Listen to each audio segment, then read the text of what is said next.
Welcome back to another episode of Cape Ann Today. We are once again, as we always are, with Ethan Forman from the Gloucester Times. Hi, Ethan. How are you today? Hey, I'm doing well, doing well. Good. Well, let's jump right into the top story last week and this week, Gate in Gloucester. Yeah, it looks like they got some progress. They got the attention of the T and Keolis officials on this one.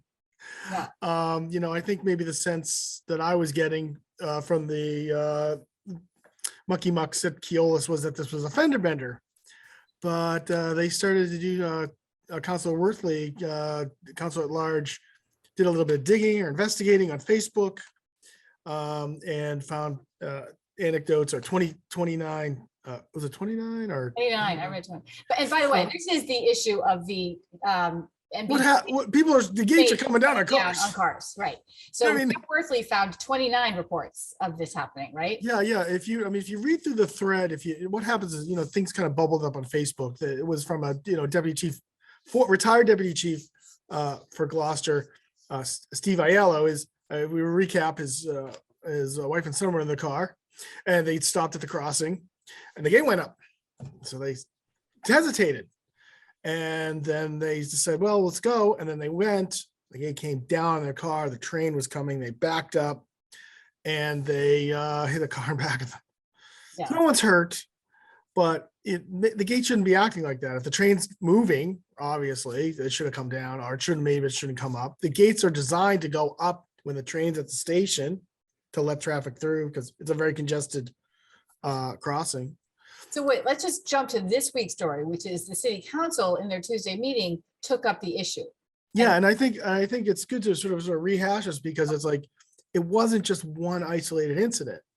If you read through the threads that he was posting on Facebook, other people were saying this happened to me, and he had told me that this had happened to somebody that Saturday, and then the gates malfunctioned on that Sunday, or they came down, which is what they're supposed to do when there's a problem with them. So they got the attention of the T and Keolis, and the mayor had a meeting with there was a couple of spokespeople from Keolis, and the chief railroad officer of the T was also on that call, Senator Bruce Tarr, and Ted Costa, who does constituent work for him and is actually his out front guy on transportation. So this is the mayor's meeting, or the mayor? The mayor's meeting. This is the mayor. Okay. Yeah. Okay. So I think they set a kind of separate protocol, which is kind of processy, and I just kind of left it out. So they want councilors to go through the mayor's send in their comments about what they have, if they have any technical questions. Mm-hmm. Tar was interesting. I think he had some answers, and so did Jeff Worthley maybe. On one of the issues was when the train arrives, and it's heading to Rockport, the gates come down. And then when the train goes to leave the station to go to Rockport, the gates come down again. They go up and then they come down again. And I guess it's like the train sort of backs up a little bit before it goes and triggers the motion sensor. Okay. So they had to adjust that. So that was one of the issues, is why were the gates coming down on cars?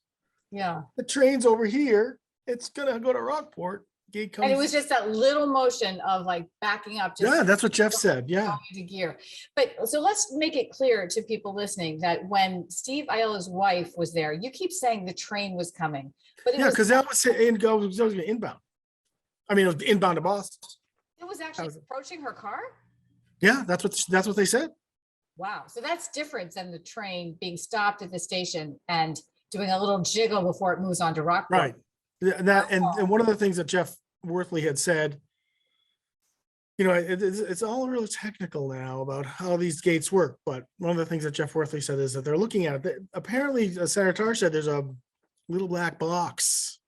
Mm-hmm. The data for the signals, how the signals work, and how the gates work is all electronic information that they can access. Mm-hmm. They don't have someone there watching the gates. Maybe in the old days, maybe they had that, but they don't have that now. But they can get that data to try to figure out what's going on. Now, obviously, the train pulls into the Rockport station. The gates come down, and then Rockport, Gloucester. I'm saying when when the train is going into Boston inbound. That's inbound. Okay. And it stops at the Gloucester station.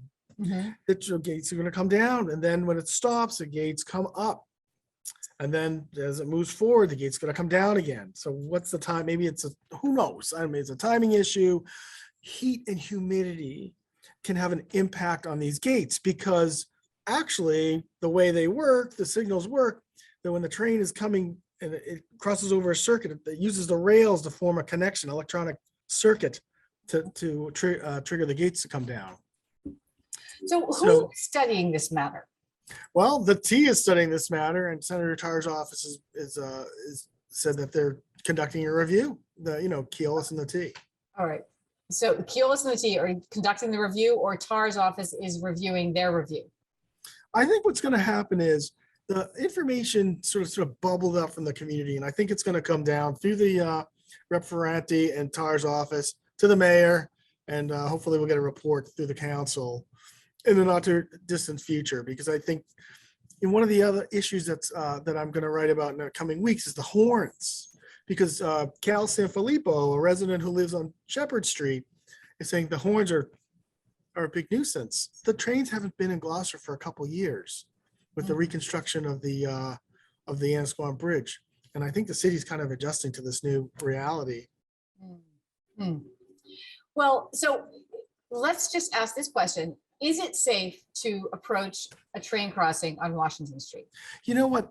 In all of the reporting and all of the statements that were made, the gates are working as they should.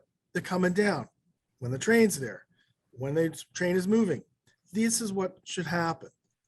So people shouldn't be hesitant about whether the gates are working. They're working as they should. And they should also understand that, you got to look, see if the train's coming, right? And also you need space in front of you. Don't go through the crossing if you can't get through. That's a big mistake. Mm-hmm. People are going to get trapped in there, or the gate's going to come down on their cars. You can't hesitate. You see that opening, you go. But if there's a car on the other side that's going to prevent you from making it all the way Exactly. across, Stop. Right. Yeah. Okay. And the stop, it's interesting too. The stop line is kind of set. I was looking at this stop line's got a set back if you're going toward the ocean there on Washington Street and heading toward the Stacy Boulevard in that direction. Mm-hmm. So there's like a space for a car before the gate. It's that yeah. The officials are afraid that people are going to start hesitating now. Like, are they going to creep on it when they could get through? If you get that space on the other side, go through. If not, there's no harm stopping before the gate until that space clears. Right. And one last thing, you did bring up the issue that there was a very sad mortality in Wilmington, regarding these. Yeah, Senator Tar brought that up as well. Yeah. Wilmington is in the Senate district, Right. and they were on January 21st. It was a fatal, but that I think the preliminary investigation was the signal maintainer was, they have to maintain the signal crossing, Mm-hmm. hadn't switched back on the safety gear, or they had to go back into that operational mode. That was different than what's going on at Gloucester. In other words, somebody had worked on the crossing, and then there was human error in that. Because the gates are going to come down. If their gates are malfunctioning, they're going to come down. They're not going to stuck up. That's a big danger. The bigger danger is the gates being stuck up. Everyone thinks, oh, the gates are stuck down, that's a problem. That's not the problem. The problem is if the gates are stuck up. And that could be, and that's what happened when the gate was up, and she proceeded. Yeah, in Wilmington. And then Senator Tar was also talking about they had trouble in Wilmington, with the pooling of with the way the ballast was, the ballast of stones along the side, the way it was set up, it was pooling. Maybe they were having issues there about the gates coming down or up. It's a complicated issue. Let's see what they have to report on this. All right. Any timing to this report? No, nothing came out of the council as far as the timing. Okay. All right. Well, let's talk about another sort of sad subject, the Rockport forest fire, and you are the Gloucester city reporter, but you stepped in and covered Rockport this week. I like to think that I can report on Cape Ann, Thank you. but I did make my way to Woodland Road. And I must say it's a really beautiful area, Pigeon Cove. Yeah. I've This is been my to territory. I've been to Rockport since I was a baby, even a bearskin neck. Yeah. But it was a nice opportunity. But my impression of that was, a lot of smoke in the area. From where I was on Woodland Road, the fire was about a half mile away. It's in the woods. Into the woods. Yeah. Yeah. Okay. And so earlier in July, I think July 13th, they had a 2-acre brush fire. Mhm. And then Same place, right? Huh? Same it's place. in the same general area. And then they had about 2 to 3 acres when I was out there. Then they had, I think, another 3 to 4 acres burning. But this is what happens is a fire is underground and it smolders and then it comes up and they have to keep putting out. Well, how does it start underground? Or No, it starts above ground? it smolders. It's like after it starts and then it Okay. gets spread underground in the root systems. So that's why it's popping up in all these different places. Yeah, okay. unfortunately. And the weather's been not cooperative. It's interesting. I was talking to the fire warden Mhm. and Mike Frontera. And I said, the night before when I was out there, I said, we had a thunderstorm in Swampscott. He said, passed over us. Mm. So even from town to town in Massachusetts, how much precipitation we're getting. So, Well, we have to commend Mike Frontero. It sounds like he's doing a wonderful job, but I also have to confess huge ignorance and say, I didn't know Rockport had a forest fire warden. So yeah, thank you. it's a department. It's a forest fire department. And they train separately from the fire department or no? No, I think that it's like, firefighters, but they have to train, And then also the Mass Fire Control Service is out there as well. So, the state was out there as well. It's not a glamorous job. These guys were like covered, like they came out of that pickup truck out of the woods. They backed out of there. And so one guy was covered in soot. It's hot. Yeah. It's not a glamorous job. How are they getting water that far into the Yeah, there's a hydrant on Woodland Road.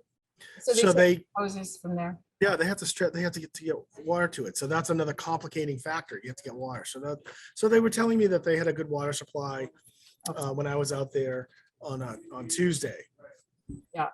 Well, yesterday afternoon, we're talking on Thursday. And so Wednesday afternoon, I live in Folly Cove, also in Rockport, but just on the other side of Woodland Acres. So Pigeon Cove is on one side, I'm on the other. I walked down to Folly Cove yesterday evening around 5 o'clock, and the entire cove was filled with smoke. It was like my eyes were burning.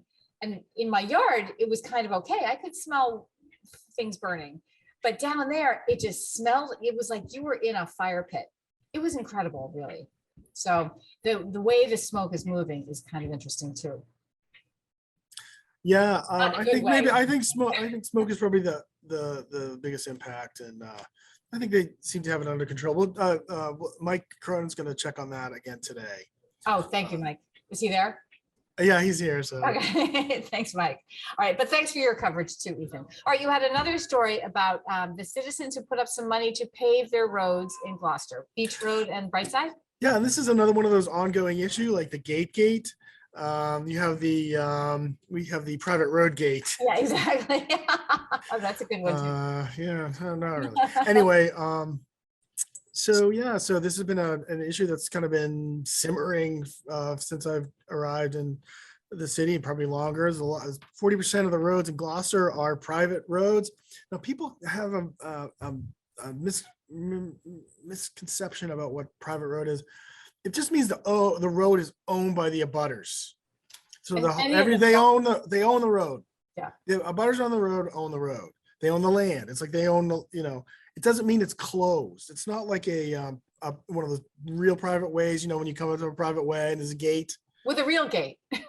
With a real gate. Not a problem gate. So the Beach Road has always been open. Brightside has always been open to traffic. And so yeah, it's a major road there in East Gloucester. Yeah, so I think it's like there's statutory. I'm gonna get confused in these definitions. Statutory private roads, and there's private roads that are, closed.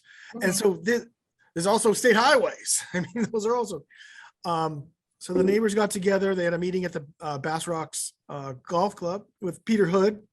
They want to be a nice neighbor, and they wanted to, they wanted to do something. So they paved the potholes. There were huge potholes on Brightside. Yeah, they are, right. So the neighbors all put together, they pulled them, and I think Scott, city. It was about $6,000. Yeah. The Scott, total cost. credit to Scott Memard. Yeah. Few of the neighbors also. I think Bonnie Federock and Naomi Stoneberg were also involved in this as well.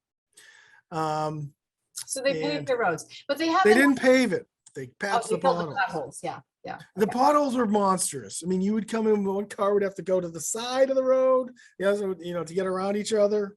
And then the car would just boom, boom, it's like that.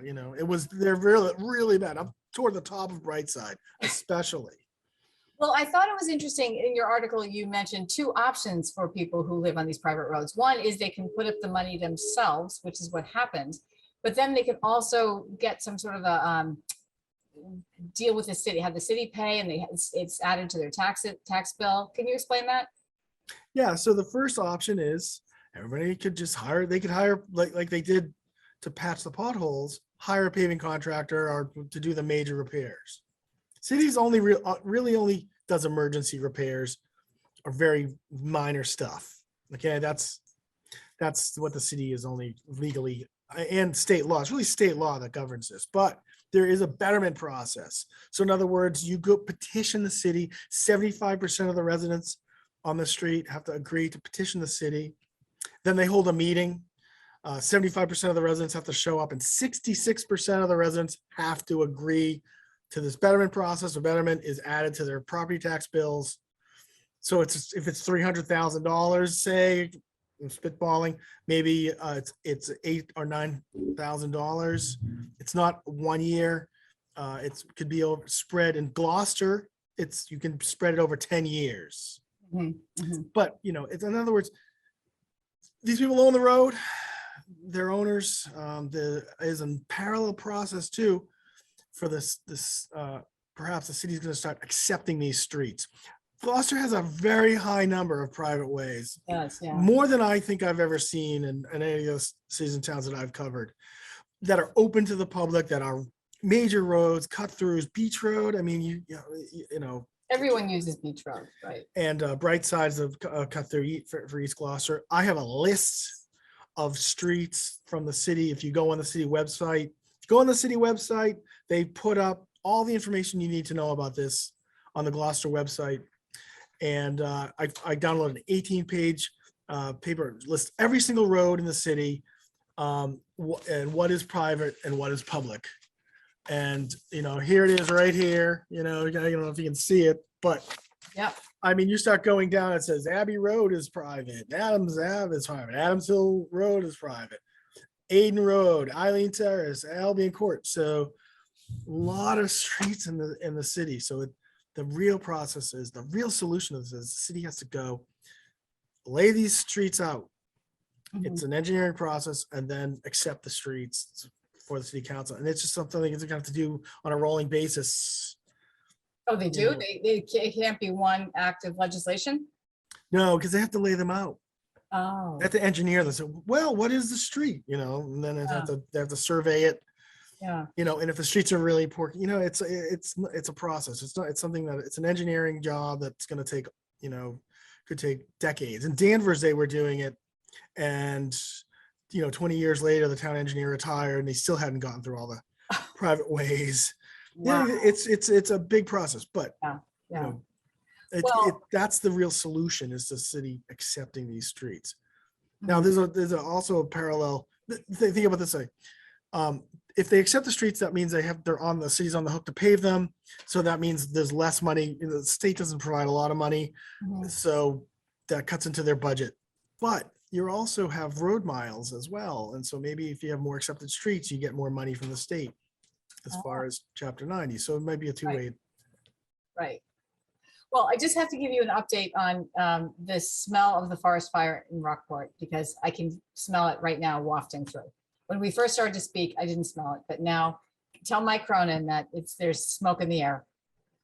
Well, yeah, and I think the solution is you got to go to Home Depot, maybe get 1,000 yards of garden hose and put it out, Heather. Oh, I definitely was measuring my garden hose last night when it fell around. So, The garden hose will do nothing, but there you go. all right, thanks for that feel good comment. But Well, listen, keep safe. okay, Yeah. thank you, and you too, and thanks for all your hard work and for meeting with us. Thanks. Yeah, and no, really keep safe. I mean, and if you do see flames, call us because we want to get a photo. I'll call you first. Yeah, right. Okay, thank you. All right, see you later, Bye. Smokey.